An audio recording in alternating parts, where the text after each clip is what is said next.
پاکستان میں اعلیٰ تعلیم یافتہ افراد کے نشے میں مبتلا ہونے کی شرح میں خطرناک حد تک اضافے نے حکام کے لیے خطرے کی گھنٹی بجا دی ہے۔ نشہ آور اشیاء کی آسان دستیابی سے ملک میں چرس، افیون، ہیروئن، شیشہ، شراب، کوکین اور نشہ آور امپورٹڈ چیونگم کا استعمال عام ہو گیا ہے۔ محکمہ انسداد منشیات کی مبینہ غفلت کی وجہ سے ملک بھر میں نشے کے عادی افراد کی تعداد 1 کروڑ سے تجاوز کر گئی ہے۔ نشہ آور اشیاء کی آسانی سے فراہمی اور روک تھام کے حوالے سے مناسب اقدامات نہ ہونے کی وجہ سے تعلیمی اداروں میں نشہ ایک وبا کی طرح پھیل رہا ہے۔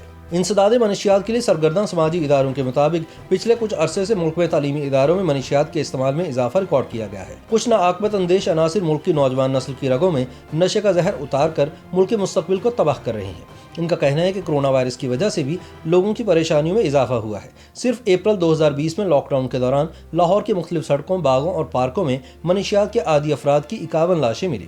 ان کا کہنا ہے کہ یہ ایک تشویشناک صورتحال ہے، کیونکہ اس سے قبل ہر مہینے 24 سے 28 منشیات کے عادی افراد کی لاشیں لاہور کے مختلف علاقوں سے ملتی تھیں۔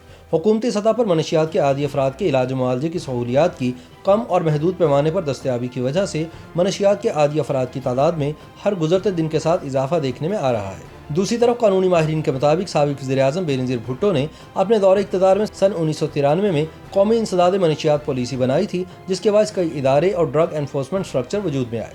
تاہم ان اداروں کے مابین کوئی مؤثر میکانزم قائم نہ ہو سکا اور نہ ہی ان اداروں میں کوئی کوارڈینیشن تھی، جس کے نتیجے میں ڈرگ ٹریفکنگ اور منشیات کے عادی افراد کی تعداد میں اضافہ ہی ہوتا چلا گیا۔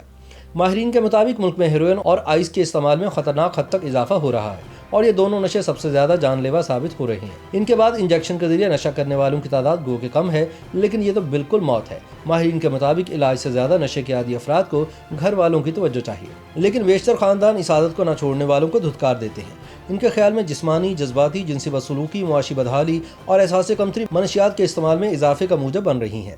تاہم دوسری جانب یہ بھی ایک ناقابل تردید حقیقت ہے کہ پاکستان میں اعلیٰ تعلیم یافتہ طبقے خصوصاً نوجوانوں میں بھی مختلف اقسام کے نشے کا استعمال بڑھ رہا ہے، جو کہ ایک لمحہ فکریہ ہے۔ اقوام متحدہ کے منشیات اور جرائم کے روک تھام کے ادارے UNODC اور وزارت نارکوٹکس کنٹرول ڈویژن کے سرکاری اعداد و شمار کے مطابق سن 2013 کے قومی سروے کے مطابق 70 لاکھ کے قریب لوگ پاکستان میں منشیات کا استعمال کرتے تھے، جن میں شراب کا استعمال کرنے والے افراد کو شامل نہیں کیا گیا۔ تاہم ایک اندازے کے مطابق اب یہ تعداد بڑھ کر 1 کروڑ سے تجاوز کر چکی ہے، اور خطرناک بات یہ ہے کہ گلی محلوں کے علاوہ تعلیمی اداروں میں بھی نشہ آور اشیاء کا استعمال عام ہو گیا ہے۔